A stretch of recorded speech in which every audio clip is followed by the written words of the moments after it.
olha, eu já não quero mais, eu já não tenho mais o que fazer. Sabe por quê? Aí começa a colocar a lista de defeitos que a outra pessoa tem. Porque eu faço isso, eu faço aquilo, eu dou rosas, eu ajudo em casa, eu sou uma pessoa trabalhadora, eu procuro trazer o sustento para dentro de casa, eu procuro fazer tudo.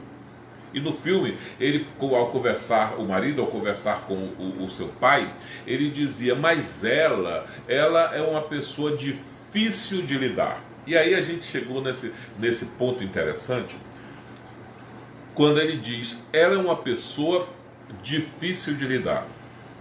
E isso é comum, muitas vezes, nós ouvirmos em discordâncias, em conflitos de relacionamento.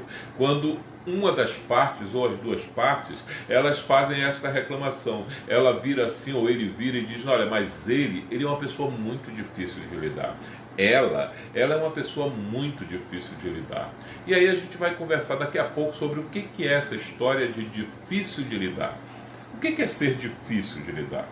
Talvez no momento em que nós estamos passando, em que um número muito grande de pessoas estão tendo que passar dia e noite a convivência dentro de casa, que acabaram sendo forçados a conviver mais do que o natural dos dias, porque o marido ou a esposa já não estão trabalhando, tem que ficar em casa e não pode sair, não tem mais a igreja para ir, não tem mais a casa do fulano, do ciclano para visitar, não tem o trabalho das 8 horas ou 10 horas por dia para fazer, e as pessoas começaram a estar mais dentro de casa.